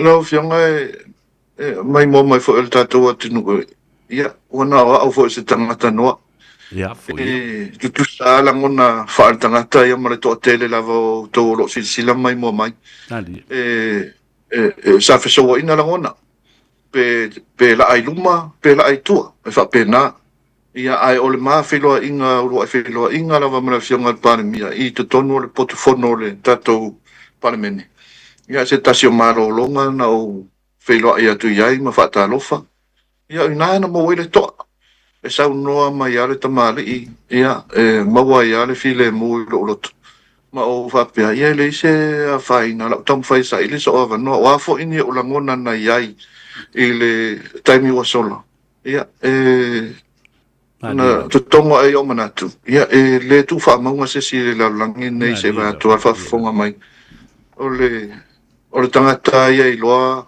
lona se wa o Faiva o tangata se o tangata ia i loa lona se ma o mai o me sili le ia ma na o sa valia lola fionga pandemia ia ma usa ili ia i so na finanga ia na lai lona ta pen ia o ma au tilo ma ta pena tili ia ma to manatu ma ta pena ma sa ili pe le tu li vai le tu le o ma le po ia mai le fasino ala ia ia fai na fatino se fai unga e te tau ma no mea mo lo no a mai se lo tu malo lo ta poi mai ma lo faro la alo fa tai o tatu tu malo si tu malo te li tele e ina ta o le vai monga tasi lua tolu ia o le na o fa ma o tonu fo ia i se fa to fa la inga le fionga le pandemia ma le kapeneta ma la fai nga malo e toi tanga i masilsila ai le vai luina ma toi ai si no fo ma se tu malo fo mo le vai monga fa pe fo i ia le tu malo fa leta o lau tala i lau fionga tai o li seu e ma eu le musmusunga le nganga pa ia ta ut ta le wata fa sanga ma o i loai o stanga toa mai atu le fa tal noanga le nei o le ato afi ma lie lo finangalo mai o le ana nau foi le whaafonga Samoa, e meise le whaatutua i le atua Samoa uatas, o le ua folosia i le ala. O la ngona whaamaoli i le whatu le loto ma le mawhauwhau. Ua e filifili e lango le whainga malo. Ma o le mea moni ma le ami o tonu foi lea, ua e le alo ese mai ai se ata o le la au. Tātala noa lau fionga i le ali foi pule. E le to tele o le tu malo manisi o matutua o a mai le lo tua a le fionga i le alo le mari to mo le usoli i le fionga ia ta Filipepe. Whaftai le toi ina. Ia, o lea whaina whailo ia o lo whaanga e peona e tawhilo ingo mawai. Ia lo alofa mai fōi. Ia, o le tūlanga e peona e saunua ia. Ia, moni le lei. O le tātou i tūmalo, le si tūmalo au pito i tō teli. Ma o vaenga uma ia e lea nga i sa nga i le ma tana noa nga mana fionga le parimia.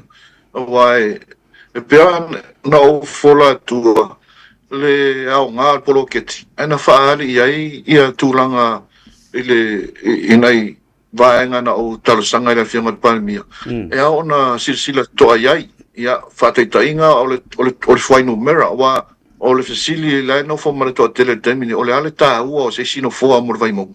O le aso na tā ua. O le tā ua o le awai luaina ai no mera nei. Whātaitainga i le taiminei e lata i le iwa afe tangata o le tumalo. Awai na iai le tasi tesi ma le 8 miliona le au mai. Tufar se lau 5 e alu ai le lata i le tasi miliona tesi ma le toru. Tasi te simantoro miliona e lata i aile au whainga o se leni pe a tufu tatou au whai atoa. O nā toi mai lea e nā o se whāse lau mon tupu afe. E wha soa le tausanga mo le tatou i tu malo. Ai a maita mai la, a vai luaina la tatou i tu malo na lua la iono foa. O ina la e tau mua se wha mama a venga. Te le se leni e mawhaino te toi mai pe a tufa le se leni i le tu malo. Se leni na e mawhai o na alu i te tonu inisi o ati na e manisi poloketi. E fia whaatuina ma fia whaatinoina i te tonu o le tātou i tu malo. I o vaenga la ia le titilo iai ia le oa sila whai iai le a fionga le parimia. Ia tu sa e maramatou whiloa inga. O vaenga te tele ia la titilo e tāpena. Ia a whai fo ia te tai atu iai ia se malosi o le soifua fo le parimia. Mrenga whanua. O te tonu. O le atulu i le tua le soifua le ngata i lau fionga ai mai se fo i le fionga i le li i parimia. Ma o mea ia ua e whata o toa mai o lea lava wā nginga i saunoanga le fionga i le li i parimia. E pei o se miti o lea ua a ngā i ai ia taanga o le teimile nei mo le lumanai. A o whafonga la le matua e to whai ono whapea foi i la ua asi ma patu ai mai se foi o le launga e leo ai le ainga e lua ma le nofa atula i le whalewai maunga. A wā ia tamapua manongi a manu ma le nofa i tu ainga e fuata. A o se tapua inga foi ma se whaafonga mai. A le itu o le alo sina i matau sa ma le matua. A wā ia a toa ma fua i upolu. O le tā ua ia o le mele wanga i ele tātal longa ma le lua whaasoa ma le fionga e le ali i palemia. Sa e o inisi o i tu malo umane e luas fulma le lu o nuu i e luas fulma lo wa tele tama i nuu i tono o le tā i tu malo. Ni lava sa vea, ia peona whailo atu. Ia sa tamu whai lava tuli matangau. Ia mfati whai ua asina ia le mta upu. Ina ia wa ai po le ale taimi e maua ile awa noa whetaui. Ia na whae le na malaina e whai a whono ta i tasin maasina le tele onu. Ia o whono la ia whono usu ia nu ta i tasi le sa ile ia awa noa e fia wai. Ia le sa maua mai ai ia fina ngalo tupu matamali ia mai se fo ia li mwhai pule o tātou nuu. Ese ia wo e pa iai. Ia ele ingata mai nā. Ia na sa valia fo i uta ia fia malu. Ia whaile whailoa inga le afia anga ia fia malu. Whai fo i le whailoa inga i maloro lei. Whai fo i le whailoa inga i vawala. Na whai fo i le whailoa inga i loimata a paula. Whai pia fo i maleo nei. E uia e leo ni nuu maa vai sa vea. Sa usa ilia iai. O te fia o e au mai. Sa mai le la tau wha. Ia, ma au mai foi o lātou whina ngalo. Ia mō le la sanga o lo whapeo na whenga ia i savalinga le nei. O mai tau atu, ua savali ale taimi. E le whaatale le taimi i fuafuanga nei le fia whaatino. O lo o lātou le tonunga whaataitai o le tūmalo. o te whaia se whai unga, e leo se whai unga whananati. A o se whai unga e fua i le taimi wa iai, ono ma. Ia. Se vangat, ia. Ia. Ia, la whamalua tua. Sina. O leo te titi, o fua tia e tangata po lea, se ngā luenga o whai. Ia, sao no pea, le tāua tele. I le whaalongolongo atu fo, i le atunu ona o le tā, o le tā masini le nā ua frozen mai. Ia, sao no mai, ia lau whionga le li whaipula. Po mau mai au sa. Ia, leo maua le atu. Sao no mai. Ia peona tau talatu. Ia na whaawa wai tonu o tele o nuu o tātou i tu malo. Ia se vanga na ai isi nuu ia. Ele i whai ane lātou whailoa inga.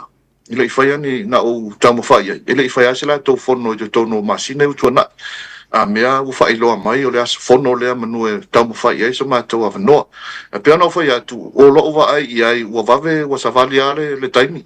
Ai lo tele ia ni ava no ni poloketi tauna fatino o lo la tari tonunga ele taimi nei pe afua e tangata o mana o feilo ai o le la tele fo ile o le majority le o le tu malo o mana sa ili o le la tu fa o le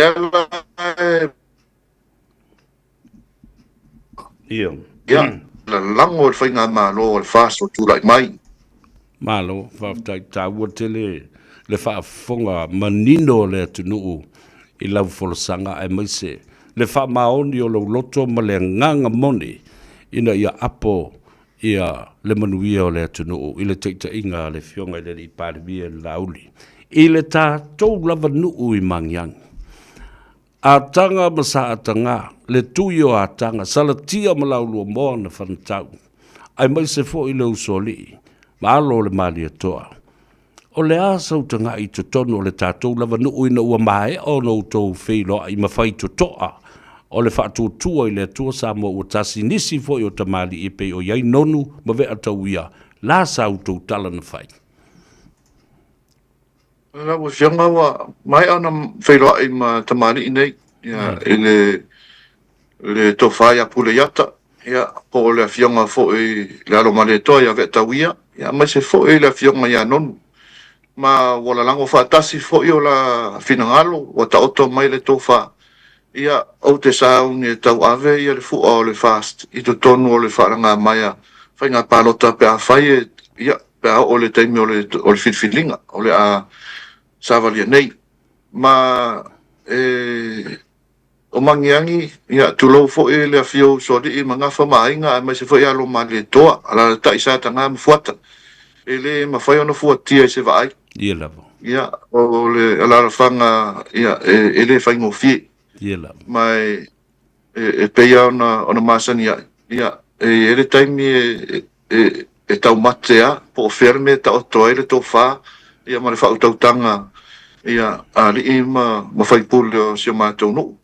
Ia, mai o te le wha pia fo i o e whatu sa whamata langa o te whaamaua lunga a mea lango a toa ia mangiangi sa mātou whatau wa apo sa mātou tamu whai.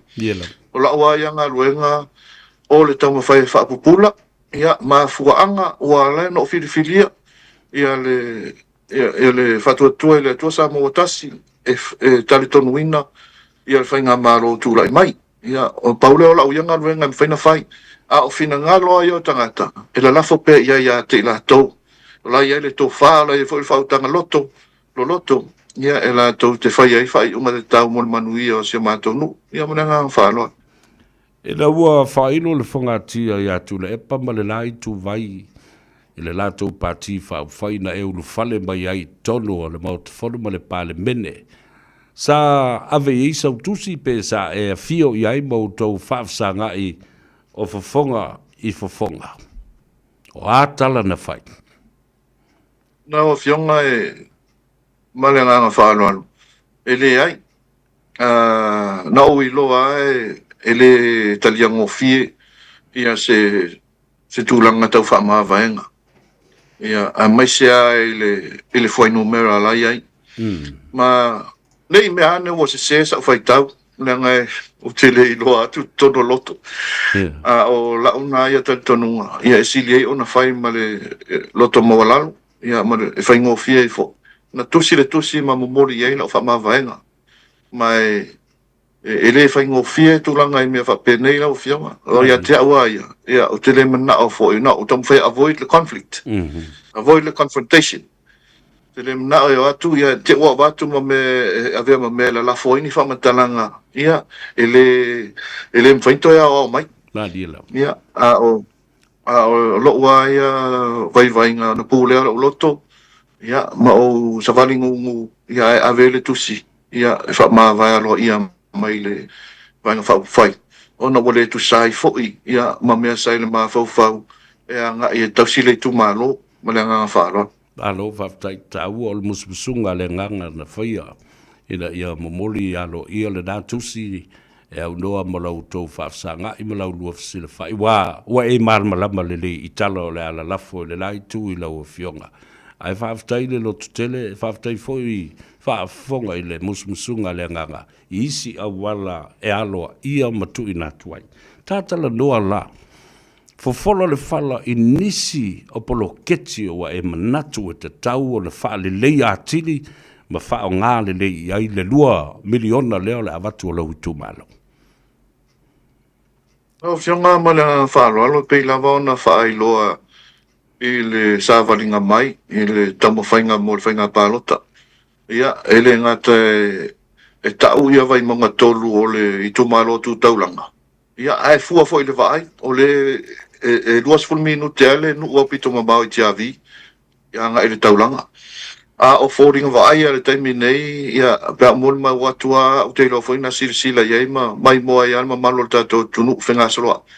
Ia, whaale tonua, e o ele awala tele lea Cross Island Road, lea tau whaale a Lily Street. Ia, whai asina wā piapi. Ia ma o lea wa iei fōfuanga malo e whaalau tele lea wala na. Ia, o le tele fo i o mori mana o nuu i lunga i le tuasivi i lo iei malo le lea fia malum tiavi. O la tau mo o mia sua vai. Ia o mare taimi nei, ia e whaate ia i fo i whailoa inga mana i nuu iei lunga i o.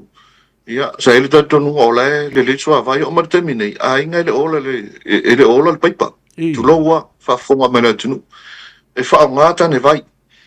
Ia, ma o isi o polo ke te lo tui ai i le tātou whainga malo ina ia alofangia. Ia nai a inga whaia sin toa tele o te lo alfo i lawa saroa sisila iai sa ve lo mananga mai. Wa matana no foia ma le tele o ngā ele ia sa tele pe o na tuufua i la aso. Ia, nawa no foia tu i ta whaala na e mai se la wartele na. Ia o lunga ia fia malu matua to tele a ila tau whaatau i whanua. Ia malo lo le ia o wale whase lau. Ia tangata na iai. Ia mai e mo mia fo ila tau le soa vai mama mai se vai inu. Ia mo la tau soifua lau le ia aso whai pea. Ia ele ngata i soa vai. A fo ese uma fo ringa vai o tātou i tu malo le tele ma le lasi o la tau manaonga. Ia, e pei alu wha atua loa tu laule ele upetoia te au. Ia mga ala mai le main road lea. Lea na e sau noa ia nei. Tua tele au nuuna e alu iei tonu. E tofu doi ti tea tofu, vloi mato a paula, o se te mafou, o na whanua. Ia, o loo no fo ia, uma ia awala ia. Ai ua mato a whale tonua. Whale tonua awala. O nisi au vaenga te tau ona whale leia. Se ia hoa i tai matautu. Tele awala ta loto o la e anga i tu tonu di mea lo to o tele fo i ia ma malu le tato i tu malo lo e mpapa au. E le o le lei awala. E ale ngata i nao tato pitonu i leo nei. O leo nei matua whale tonu fo i a tupu se whaala ve lave i tu tonu ia fia onga ia.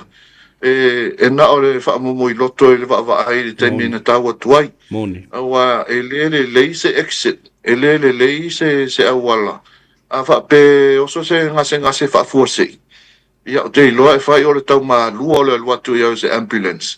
Ia au le toi fo i mai whafo e matua whainga tā lava. O vaenga o mai sa a ngā i sa valinga ina wa umar whainga pālota.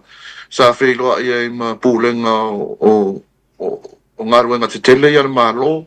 ia o le Red Cross ia o le avaenga le fesa ina ia tau mawhai e talosaga ina se auala mawhai na fesoasoani mai tātou pitonu ia mai o se ngaruenga e whaawau pe a whai e whina ngalo e tātou i tūmalo wa ele ngata ilea ia o se onu ufo i mangiangi tua o le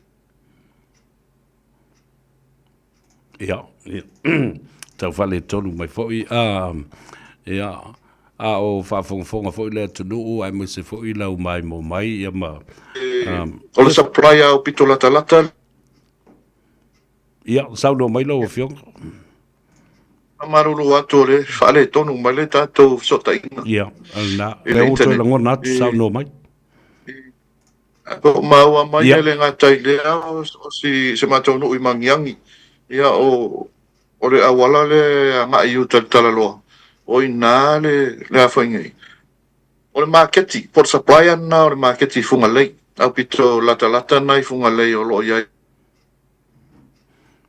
fatoanga ia e sa a fa pela e fa taita inga o la fa matalanga a fa pe e sa le poti tai au le marketi foi le a mai le jol tai au e fu fa ele le anga wale lava le talo o ina e filosofia uma tua mangiangi fai mai loa talo mau e sa palai tatu marketi ia pe le anga foi fa e filosofia tu lo mangiangi a mai loa ave tamu fai tali e ia ngā pia ia ma le mana o le tatu watunu e supply tatu marketi am tua fale tonu le wala lea ia o le si o vaenga le ngata le nao le tu tau moli e pongisa loa ia matua pongisa le wala le anunga ilunga le ta o tatu le main road i le Cross Island Road e matua vai a moli o lo iai ia o le taimi nei o mafo ina sa ili fesoasoani na maua mai le fesoasoani le malo saina ia e fo ai mai ai moli lua se lau solar lights street lights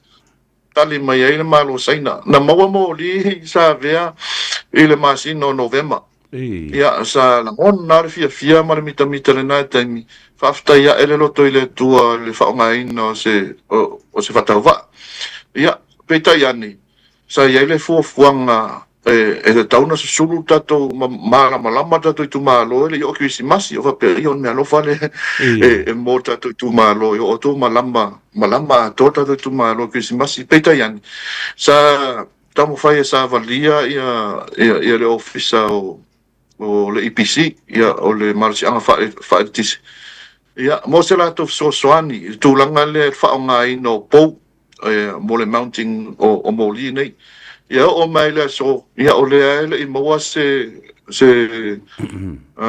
autasinga ia ma le pulenga o le EPC ia o mele sa tatalo ia tu mai le la to soani i le la to ofenga wenga na fo si la fia e lo fionga ma tato tunu ia o pou ia fuafua ia o tele a pou ia o tafo tato awala ia no fa pea power melam na bio le mounting ai ia fa ngale au fa ngaluenga le EPC elena le fa la veina i fo nisio le tu malo pe vai mai ola o atu tanga te lau fa ngaluenga ia na pou ia fa pipi ia ma o nisio pro ke ti lo fa nga solo pea ia ma tau mo fai na ia mo fai na tino mai mo le tato i tu malo ia au ia nai vaenga le taimi nei ia ele o mate lava le finau ma le tau ivi ia e fatomu ia proposals ia matu ina tu ia vanoa o lo maua i so se ampasa so se malo i fafu ia ina ia mo fai na maua ni whamarianga mo se tato i tu malo ia mananga nga whaararo malo whaftai sau noa whaaloalo i lau fionga le li whai pule tai o li seu awa leo whai atu e le ise be tui whai ngata o leo le a se e mai lou sa i le no whanga o lo o whaasoso atu ai le tamau a inga o le tunu ai mai se lau tu malo le anga sa ual watu nei sa ual watu ai lava maasia ia le sunga ia afa leiban le alo fo i o to'omalatai le nā i lunga atu lona ma le matango fio whaatoanga i nā se i taua i le ave malu atu e tau le whale le whea wā o leisi ia mata anga o lo o ta oto ai tala tu o le atunu i lau whionga nao na o wha manatu i ato e awa o nisi i o vaenga e tau na ngā i turisi o na ukolosi i fwai lola i le awala na watau loi i o i I Faiva se uta ma. Oka ele ua faa wa umona ona whaatoa ma wa iai whaatoanga te tele. Na o matua i o uafo i whapea. Tasi le ale nei nu utu taulanga. Ole matua mātango fiona ele wa umona whaatoa a ole te tele o whaatoanga. Ala sa tununga iei, ole tā uole na ole whai o awala le leia ina ia easy access mō tātou tangata e miselo tu malo. Ole matua te tele o whanua nei, tua oi mai masi umu ma lauli i ma le whaasolo atu i uta. Leila o vema sa vea, manino ai foi. Ia wae, o le e no fo atu no fo le tu malo. Ia na whawhai lele mea leo langa i uta i na i lunga lea fo sina. Ia e soko i lunga tua oi pue, tua oi ma si umu. E alu tu linga po ai vao se i vane whafonga sa moa e alu le i le Faiva i tuna maula vai. Ia i tātou vai le atu vai maunga tua oi e malauli. Ia ma whanga i ngā uta. Ia lava fo ilan malama o leva na ola ne ia ma va ia wala ia o na fare le ma tina ia tile tato tu malo ia moni la sa no o tele ana no foia fatto a tor tele tato ele ne tem malo fa ono le tata mi ai fa atu ua fa do mai lo time e te fio la solo dei ina ua mai al ta fa tal no ngal nei malo loto atoa malo fatu tuanga la lafo mai o langona matulanga fa pena e fa ilo il fongati el fa fonga ba le sofoi o tal tonu wa opo mafusi mau oe ele a inga fatu tua e luas fulfitu a inga fatu tua o le tua Samoa o tasi ile lalo langi ato le fa fonga mai ma o tumo i lunga o le taapi ma mai la to fa mdianga ma le lato wha malosi au I lau a fionga. I lau toa, ma lau toa tele, na whai aile nei whai unga. E te fio ma lo whaanga, ma mo ongo le leina o tangata I lau a fionga. Tupu aile wha tuatua, o le amanuia, ma la lafo lau wha moe I le tua. Ia, upu muli mai lau a fionga, na tātau ma vai aile, ma le nganga wha aluano. Tai tele asa vea vai ane lava le whaasaunga mai se fori whaafonga anga ma se sila mai ia alo tātou atunu ui ona I tū tele ia e paia I tapa au ma ainga mai se foi tūpo mai ia whale o polu o tōwhia ia e le ngā tei lea o whale tua ma tausi sa au ma te mai tai le malosi lava o le tātou atunu se o lava le whanau lalvao ia e mātou te o moli atu le whaafitai tele, I le nei taimi, ia mai ta ele o mātou loto, mātou te whaafitai ia ono so tau talia ina, ia o se tau whaamanga longa foi, ia e tusa ai ma futia wa sola. Awai, ia ele taitonu e le whaingofie, ia o matala ia senga lo tau whina ngalo, ia ono lo tau sila I le atua. Whaafitai lau tau whaakewisiano, ia ma lau tau talia o le nei foi whaatau waa. Ia e whai masui o le tātou ainga o le fast, ia a o alo atu mo leisi whai ngā pārotara I titi o le loma nei. Ia mātou te walwalusia pēha o le whaumangana nei sala whai o tau whinangalo whaatupu whaatamari. Ia o le a whau ia so tau whinangalo o le tau wha le utanga foi. Ia ina ia wha wau, ia se tau tua, mo le tātou I tū mālo vai maunga tolu. Ia lafo mai a lau tau whaatua tuanga, mātou te whinau le mea au pito sili, ona le lei, ma le mea ngata ai, so mātou vai. I whaatasi mai o le atua, e whaatua toa ina ia manuia ailo tātou I tu māloa, mai se le tāpua inga le tātou atinu. Ia sa mātou tala lea ma le nganga whaaroro tele sa vea, alo whangia le tua, whianga ia e ma Faiva o tofi mwalau ina e fo ila o fionga, ia utu ma le langi le tau whaa, ma ia wha manuia maua pelo so I fua la aure lei. Ia wale pol kalame wha arwalu. Anga lei fo ile atua le loa le tātou atinu. Ia na wha manuianga. Ia te oto uma ma le anga wha arwalu. Alo whaftai saudoa. Whafonga fo I le atinu mai o te talitonu I le tāwhiloa inga le nei. Wa e fio tonu mai lava I le siampini o siampini e mawhaina molia lau tau wha. Pea o te nofo atu I nei tai o li seu.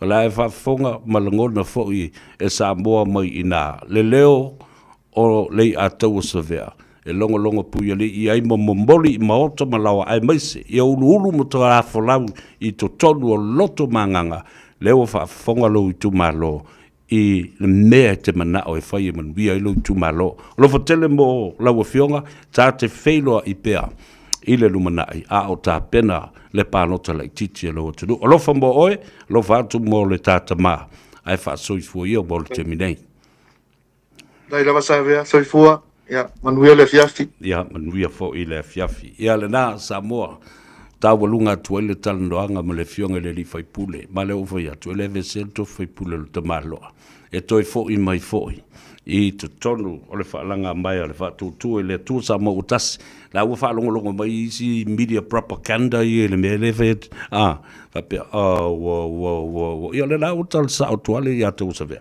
o le mea o te la langolo iai o upu le amomoli e le tō wha ma le whautanga o le tātou sui lea o le mea le nai tupu mai o le ala lango fo i le atu u te ofola ia te oe po fea o le a whaatasi da i lau tō wha ma lau whautanga o leo e whaafonga mai ua tasi moe mai o fo ina savalia le fionga le li palemia le tō wha ma le whingalo o le tātou a inga whaatutua i le tō sa mo u tasi o tamali i e to alua sa avea mawhai to toa o le ulu fale ma le ulu fafo ia nonu ma vea tauia i to tonu o le tu malo ua malilie ma ave le la whaamrianga i le fionga le li whaipule whaawau e le tofi lau tau se sira le tele ia o ati na ele lei o lo i uta i ele ia o le mangiang le fale o le fee ia aile ngata fo i le na o le tele o isi mata anga ma isi fo i vavau talatala ngata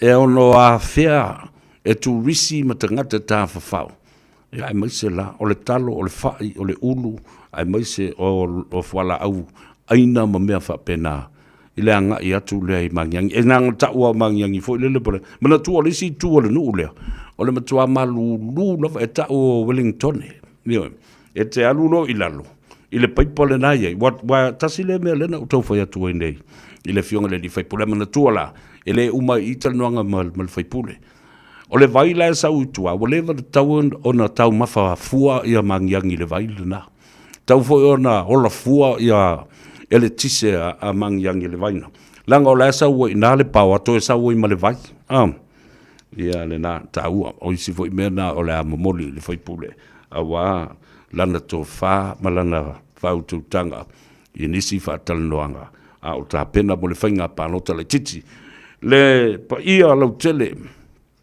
o le mamalu le tātou i tu malo ai maise lava a tanga masa a tanga ma le tuyo a tanga sa le tia ma lau lua moa na whangatau alo le mali toa ai maise fo i le uso alii ma le lau niu na sa e lua a walo tātou a inga le tu vai fo i leo fuata lo tātou a inga i matau tu sa ma le malai matango fie alo sida ma alo le mali toa ai a pua sengi ma le lala unga le matua a wā atoa ma whai upolu. So o ialo ma le mamalu o le nai tu o le tapanu o le tātou a inga ma le itu ma lo lea. Ia le na utou whaafonga mai. Le avola la amata le tātou talonga.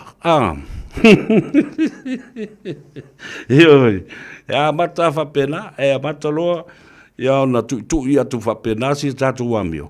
E mo me pala ai, wala atu te peo no fatu na tu te le mal malamba le meo le whaingo mene o campaign mal me moli ina o le tofa oka se tomai se anga waa mani ta leni o lo o iai i le li whaipule tai o li iseu ta filipepe fiti ai masu ia ua mai atu ai fo i male o nanga male tautua ngai fo Faiva e le nei asolua lo fa mai le tua mai lo tusa su tatu buia e te fatu lo ma fo upo le fiafi le dei ma le talnoanga ma le li fai pule ma le tolo na loto na fa ma mai ai i le so le mo fono ma le palmene ona o le lofa i lona i tu malo o auto fa fonga o tala ati na e mana o fa le leia atili ia ma le talutolunga lea ua iai nei pe ona saunoa foʻi le fioga le alii palemia e iai le taeao o le a faaopoopo ai le nufō o le itumālō pe vaeluaina foʻi le itumālō ma ia faaopoopo seisi vaega o le itumālō vai mogotasi 2.5 falea tatasi 2.5 ia tawhiwhi le kele o ngei mea le atutupu mai na o mea le lei ma me fia ai ma vi ia ai le atua ai manu ia ai o tātou tangata. Le foi la o lau manu ia Samoa. E iei leisi tō tolu o le pipi la o sava valies o la fo i fua pa mau me po le ala lato me pe o e feilo ai matuna e pa pe la fo i na le tusi le ala wao ngā le alu ese o tai ali i seu. Wale alu i o e whafsanga i waki o kau ai i la kou i maa.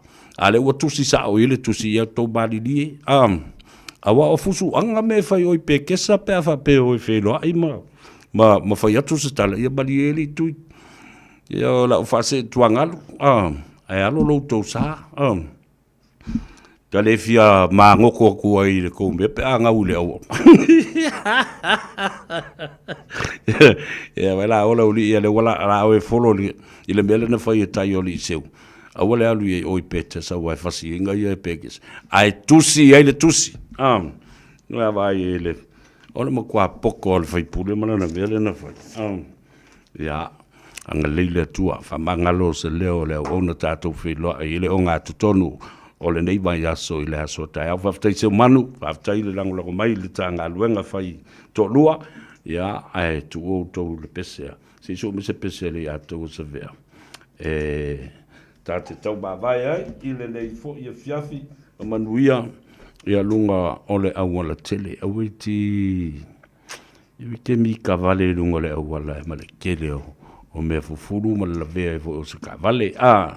Ia, manuia i a tau mawhitanga, ma tali ngā sua, e ma se fo i o si ngā taulanga, ma fai ngā loto le fiafi nei. Tō whanga o le poa nā nei. Ia, ma se fo i le sifi pō, ala fai le alofa, ma le anga lei o le atua. I le malu o le tai au, a le tautua ala si ufonga o Samoa, le radio Samoa, i le asoa tai au. Soifu e mai e manuia.